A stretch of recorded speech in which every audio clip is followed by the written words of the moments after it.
এবার আরো একটি বড় খবরের দিকে নজর রাখবো। মেদিনীপুরের গেট বাজারে বিধ্বংসী আগুন, পুড়ে ছাই 5টি দোকান, অগ্নিদগ্ধ হয়ে মৃত্যু হয়েছে এক শিশুর, এমনটাই জানা গিয়েছে। এই মুহূর্তে সব থেকে বড় খবর, মেদিনীপুরের গেট বাজারে ভয়াবহ অগ্নিকাণ্ড, পুড়ে ছাই 5টি দোকান। এই ঘটনায় অগ্নিদগ্ধ হয়ে মৃত্যু হয়েছে এক শিশু। এই বিষয় নিয়ে আমরা বিস্তারিত জানাবো। আমাদের সঙ্গে টেলিফোন লাইনে রয়েছে আমাদের প্রতিনিধি শুভ। মেদিনীপুরের এই গেট বাজারে কিভাবে আগুন লাগলো?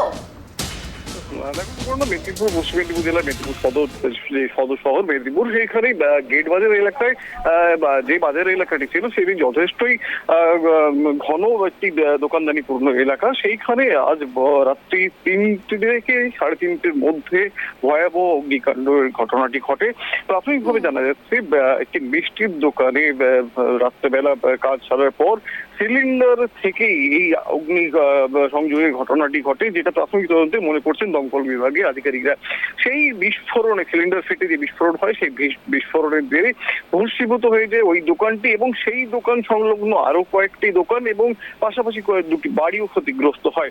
তবে শেষ পর্যন্ত যেটা জানা যাচ্ছে, মোট 6টি বাড়ি ভস্মীভূত, দোকান বাড়ি ভস্মীভূত হয়েছে এবং সবচেয়ে দুর্ভাগ্যজনক যে ঘটনাটি সেটি হলো একটি শিশুর মৃত্যু হয়েছে এই অগ্নিকাণ্ডের ঘটনায়। স্থানীয় সূত্রে যেটা জানা যাচ্ছে, যে ভোর রাতে অগ্নিকাণ্ডের ঘটনা দেখে যখন সবাই ছোটাছুটি করছিল, সেই শিশুটিও সেই সময় বেরিয়ে আসে। সিলিন্ডার বিস্ফোরণ হওয়া সিলিন্ডারে কোনো স্প্লিন্ট লেগে তৎক্ষণাৎ আহত হয়ে পড়ে এবং শিশুটি, এবং তারপরে অগ্নিকাণ্ডে মৃত্যু হয়। এটাই প্রাথমিকভাবে অনুমান করা হচ্ছে। তবে পুরো ঘটনা তদন্ত করছে পুলিশ। তদন্ত শেষ না হওয়া পর্যন্ত বলা যাবে না মৃত্যুর প্রকৃত কারণ। অগ্নিকাণ্ডের ঘটনার খবর পেয়ে ঘটনাস্থলে পৌঁছে যায় দমকল বাহিনীর 3টি ইঞ্জিন। দীর্ঘক্ষণের চেষ্টায় অবশেষে নিয়ন্ত্রণে আনে পুরো পরিস্থিতি।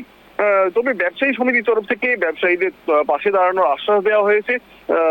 এখনো তদন্ত চলছে কি কারণে এই ঘটনাটি ঘটলো। একেবারে শুভ, দেখো এই যে অগ্নিকাণ্ড ঘটেছে, তুমি যেমনটা বললে যে বেশ কিছু দোকান পুড়ে ছাই হয়ে গেছে, সেক্ষেত্রে ক্ষয়ক্ষতির পরিমাণ ঠিক কতটা বলে জানা যাচ্ছে? পর্যন্ত যা অনুমান করা হচ্ছে, এই ক্ষয়ক্ষতির পরিমাণ প্রায় 20 লক্ষ টাকার কাছাকাছি। তবে নিশ্চিতভাবে এখনো জানাচ্ছেন না দমকল বিভাগের আধিকারিকরা, কারণ এখন তারা প্রথম প্রায়োরিটি দিয়েছেন পুরো পরিস্থিতির উপর নিয়ন্ত্রণ আনার ক্ষেত্রে। বেশ, অনেক ধন্যবাদ।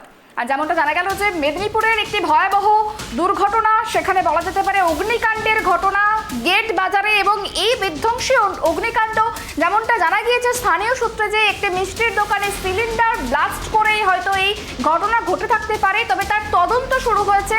দমকলের 3টি ইঞ্জিন ভোর রাতে ঘটনাস্থলে পৌঁছায়, আগুন নিয়ন্ত্রণে আনে। এই ঘটনায় একটি মর্মান্তিক মৃত্যুর ঘটনা ঘটেছে, একটি শিশুর মৃত্যু হয়েছে। তবে গোটা ঘটনাকে কেন্দ্র করে যে বিষয়টা উঠে এসেছে, প্রায় 5 থেকে 6টি দোকান পুড়ে ছাই হয়ে গিয়েছে এবং যার ক্ষতির পরিমাণ প্রায় 20 লক্ষ টাকা। গোটা ঘটনার তদন্ত শুরু হয়েছে, কিভাবে লাগলো এই আগুন, পুলিশ তার তদন্ত শুরু করেছে।